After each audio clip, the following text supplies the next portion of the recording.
మన క్రేన్ కి ఈ జేసీబీ కి పడిన యుద్ధంలో ఎవరు గెలిచినారో ఈ వీడియోలో అయితే చూపిస్తాను.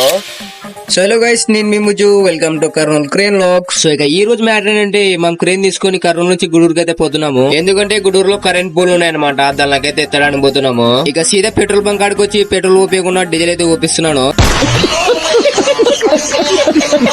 ఇక 2000 డీజిల్ కొట్టించుకొని యుద్ధం అయితే స్టార్ట్ చేసినాము. జేసీబీ మమ్మల్ని ఓవర్టేక్ చేసింది, మేము జేసీబీని ఓవర్టేక్ చేసినాం. జేసీబీ మళ్ళీ ఓవర్టేక్ చేసింది. ఈసారి ఎట్లనే ఈ యుద్ధంలో మేమే గెలవాలని యుద్ధం స్టార్ట్ చేసినాం. మెల్లి ముసుగు రణదేవి చేతిలో ఉందమ్మా, భైరవే గెలుస్తాడు.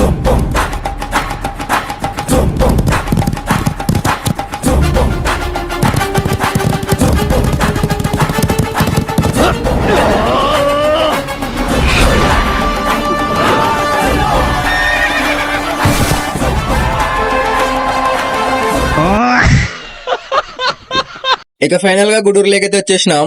ఇక ఇక్కడ కనబడుతున్న ఈ కరెంట్ పోల్ తీసుకొచ్చేసరికి దీంట్లో అయితే పెట్టాలన్నమాట. ఇక ఫైనల్ గా ఇక్కడ ఉన్న చైనా తలిగించేసినాడు. మేము లేట్ చేయకుండా ఎత్తుకుని పోతున్నాం దాన్ని. చూస్తున్నారు కదా, అది 11 మీటర్ పోలు ఎంత పెద్దగా ఉందో. సో ఇక దాన్ని మెల్లగా పట్టుకుని వచ్చేసరికి ఆ గుంతలు అయితే పెట్టేసినాం. సో ఆ 11 మీటర్ పోల్ క్రాష్ వచ్చిందని ఇక్కడ ఉన్నాయన్న గడార్ తీసుకుని స్ట్రైట్ అయితే చేస్తున్నాడు. ఇక ఫైనల్ గా కరెంట్ పోల్ అయితే కూర్చోబెట్టేసినాం. ఇక కూర్చోబెట్టేసినామని ఇక్కడ ఉన్న మొత్తం అయితే మట్టి గుంజేస్తున్నాడు. ఇక పని అయిపోయిందని చైన్ తీసుకొని టూల్ బాక్స్ లో అయితే వేసుకుంటున్నాను. సో ఈ వీడియోలో ఇంతే గైస్, నెక్స్ట్ వీడియో కలుసుకుందాం. అంతవరకు డూ ఫాలో అండ్ సబ్స్క్రైబ్ చేసుకుంటూ బాయ్. సో గైస్, ఈ వీడియో చాలా రోజులది అనమాట, టైం దొరకక ఇప్పుడైతే అప్లోడ్ చేశాను, ఏమనుకోకండి.